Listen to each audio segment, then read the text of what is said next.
چلیں جی، اس تمام صورتحال پر بات کر لیتے ہیں. ہمارے ساتھ موجود ہیں دفاعی تجزیہ کار بریگیڈیئر ریٹائرڈ احمد سعید منہاس صاحب. بہت شکریہ احمد سعید منہاس صاحب، آپ نے ہمارے پروگرام کے لیے وقت نکالا. Sir, D G I S P R نے کلیئرلی یہ بات واضح کر دیا اپنے انٹرویو کے اندر کہ اگر یہ دوبارہ بھارت کی جانب سے ایسی کوئی کوشش کرنے کی پانی روکا گیا یا کوئی دوبارہ مس ایڈونچر کرنے کی کوشش کی گئی تو جو آفٹر شاکس ہیں وہ دہائیوں تک محسوس کیے جائیں گے. اور خاص طور پر اب جو بھارت کو جواب بھی ملا ہے پاکستان کی طرف سے، آپ کو لگتا ہے کہ بھارت دوبارہ اس طرح کا کوئی قدم اٹھائے گا یا مس ایڈونچر کرنے کی سوچ سکتا ہے؟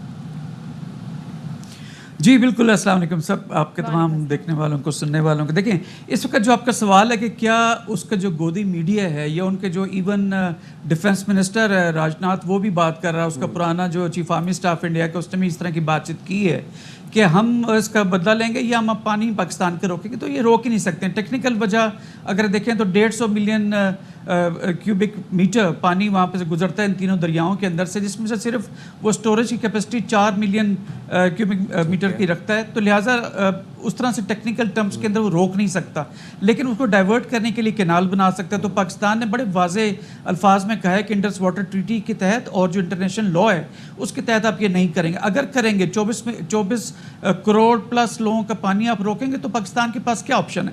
اس کو ریٹیلیٹ کرے گا اور کسی صورت جو ہے وہ اس کو معاف نہیں کرے. کیونکہ جو ہماری نیشنل سیکورٹی کونسل کا جو پہلا اعلامیہ تھا اس میں پرائم منسٹر صاحب نے بڑے واضح الفاظ میں کہا تھا کہ اگر آپ پانی روکتے ہیں تو یہ ایکٹ آف وار ہوئے گا. لیکن ہم اس کو آپٹیمسٹ نظروں سے اگر میں دیکھوں جو یہ سوال آپ کا، تو شاید وہ اپنے ڈومیسٹک آڈینس کے لیے بات چیت کرنا چاہ رہا ہے، کیونکہ بی جے پی کی گورنمنٹ کے اوپر اور مودی جو اٹ سیلف جو موزی مرض ہے، بیسیکلی مودی کو میں موزی کہوں گا کہ موزی مرض ہے اس ساؤتھ ایشیا کے امن کے لیے، وہ اپنی شاید ڈومیسٹک آڈینس کے لیے بات چیت کر رہا ہے. تو اس کے لیے لیکن اس کے باوجود کہ وہ سب تمام چیزیں ٹیکنیکل بھی اور پولیٹیکل اینگل سے بھی ہم آپٹیمسٹ ہیں. لیکن having said that, armed forces general Asim Munir کے قیادت کے نیچے تمام افواج جو ہیں وہ اپنے گارڈز کو لوور نہیں کیا ہے. ہم اچھی طرح سے جانتے ہیں کہ ہم ایک مکار دشمن کا ہم سامنا کر رہے ہیں، تو لہٰذا ہم کسی صورت بھی اس پہ بلیو نہیں کریں گے.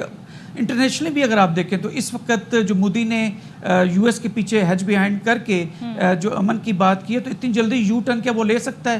میرا خیال ہے وہ شاید نہیں لے سکتا. اور دوسرا، مشرق وسطیٰ میں دیکھیں ٹرمپ ابھی گیا تھا تو اس نے 3 اینگلز کے حساب سے کیا بات ہے. انگیجمنٹ کی بات کی ہے، ٹریڈ کی بات کی اور پیس کی بات کی ہے. تو لہٰذا ان تمام یہ بیسیکلی ابھی نیا ٹرینڈ چل رہا ہے، اپروچ چل رہا ہے دنیا میں انٹرنیشنل ریلیشنز کے حساب سے. تو کیا مودی اس کے ٹینڈنٹ جا سکتا ہے؟ میں سمجھتا ہوں کہ اس وقت وہ نہیں جا سکتا. لیکن ہم یہ تمام بات چیت کرتے ہوئے ہم جشن ہم نے منایا ہے، لیکن فتح کا نہیں، امن کا منایا ہے. ہم اپنی گارڈز ہمارے آن ہیں. انشاءاللہ تعالیٰ اگر یہ سیز فائر کی اگر یہ کوئی غلطی کرتا ہے یا ایڈونچر کرنے کی کوشش کرتا ہے تو پاکستان ہمہ وقت تیار ہے. اور جیسے D G S P R نے بھی کہا کہ ہم ان ایکسپیکٹڈ اور بروٹل رسپانس دیں گے پرووائڈڈ پاکستان کے امن کو تہبالہ کرنے کی کوشش کی، اسپیشلی پانی کو روکا گیا تو. بالکل. جی صاحب ایک چیز بتائیے گا، پہلے تو میں اپریشیٹ کروں گی کہ جس طرح سے D G I S P R interviews دے رہے ہیں، ایک نیا ڈیلیگیشن بھی تشکیل دیا گیا ہے جس کو بلاول بھٹو لیڈ کریں گے. انٹرنیشنل میڈیا کو انگیج کرنا بہت ضروری ہے، انٹرنیشنل کمیونٹی کو جا کر بتانا بہت ضروری ہے، کیونکہ بھارت جس طریقے سے جس تعداد میں جھوٹ اور پروپیگنڈا کرتا ہے اس کا جواب یہی کہ حقائق بتائے جائیں. ایک چیز مجھے بتائیے گا، آپ جس طریقے سے انٹرنیشنل رپورٹ ہو رہی ہیں چیزیں، انٹرنیشنلی میڈیا لکھ رہا ہے، آرٹیکلز لکھ رہے ہیں، وہ یہ کہہ رہے ہیں کہ اس جنگ سے اس خطے کے ڈائنامکس چینج ہو گئے. جنہیں پاورفل کنٹری سمجھا جاتا تھا، اسٹرانگ کنٹری سمجھا جاتا تھا، اب دنیا دوسری طرف دیکھ رہی ہے. چائنا کی ٹیکنالوجی کی بات ہو رہی ہے. بات تو یہاں تک آ گئی کہ F-16 کی مارکیٹ خراب ہو گئی ہے چائنیز طیاروں کی وجہ سے. تو یہ جو چینجز آئے ہیں، صرف جنگ ہی نہیں جیتی، ہم نے اس خطے کو بھی چینج کر دیا ایک طرح سے. اس کو آپ کیسے دیکھتے ہیں؟ جی دیکھیں، پاکستان کے جو شاہین ہے، جو فوج ہے، چاہے وہ نیوی کے پلیٹ فارمز ہیں، انہوں نے اس جو جنگ ہے بیسیکلی جو نیوکلیر اوور ہینگ کے نیچے کنونشنل حساب سے لڑی جاتی ہے، اس کی ڈائمینشنز کو چینج کر دیا. اس میں ایک نئی جدت لے کر آئے جس میں ہماری جو نیٹ سینٹرک وارفیئر ہے. نیٹ سینٹرک وارفیئر مینس کہ جس میں تینوں افواج، نیوی، ایئر فورس، آرمی، اپنے جو ہے وہ مل کے لڑتے ہیں، اس سائبر کے انوائرمنٹ کے اندر لڑتے ہیں، جس میں آپ جیسے چینلز جو مین میڈیا ہمارے چینلز ہیں ان کی ذمہ داری انفارمیشن ایکسچینج اس کو جس طرح سے پازیٹیولی اپنے حق میں استعمال کرتے ہیں. ٹوٹل ڈائمنشنز وار کی چینج ہوئی ہیں، اسپیشلی جب آپ برسر پیکار ہو ایک ایسے ملک کے خلاف جو مکار بھی ہو اور 5 گنا آپ سے زیادہ اسٹرینتھن بھی ہو، ملٹریلی آپ سے اسٹرانگ ہو، اے سیمیٹرک ہو. تمام جو ڈائمینشنز تمام اینگلز جو تھے وہ پاکستان کے خلاف اور انڈیا کے حق میں جاتے تھے. تو میں سمجھتا ہوں کہ جو ایزمپشنز بھی تھیں جو مودی کی کہ جو پاکستان کے اوپر اس نے اٹیک کیا 6-7 تاریخ کو, وہ بڑے واضح طور پر ایزمپشنز دکھاتی ہیں کہ شاید اس نے پاکستان کو انٹرنلی سمجھا کہ اسٹیبل نہیں ہے. 1 سیکنڈلی اس نے اپنی اسٹریٹجک ریلیونس کو مس کیلکولیٹ کیا. 3rd اس نے اپنی جو دنیا میں اس کی ایکسیپٹنس ہے اس کو مس کیلکولیٹ کیا. اس نے جو اپنی اسٹرانگ اکانومی ہے اس کو مس کیلکولیٹ کیا.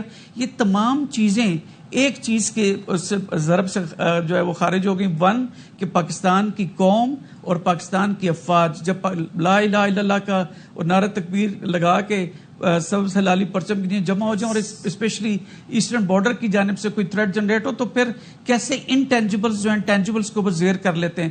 تو بالکل آپ نے ٹھیک کہا. D G I S P R صاحب کی جو پریس بریفنگز ہو رہی ہیں مختلف انٹرنیشنل فورمز کے اوپر, یہ 2 چیزیں بڑی واضح طور پہ انڈیکیٹ کرتی. 1 پاکستان کی ایک نئی اسٹریٹجک ریلیونس جو دنیا میں بڑی شاندار طریقے سے پروجیکٹ ہوئی. 1 اور دنیا اب جاننا چاہتی ہے کہ ہماری اسٹریٹجک اورینٹیشن کیا ہے. اور 3rd دنیا جو ہے وہ یہ بھی جاننا چاہتی ہے کہ کیسے ایک اے سیمیٹرک انوائرمنٹ کے اندر آپ اپنے سے 5 گنا بڑی طاقت کو زیر کر سکتے ہیں.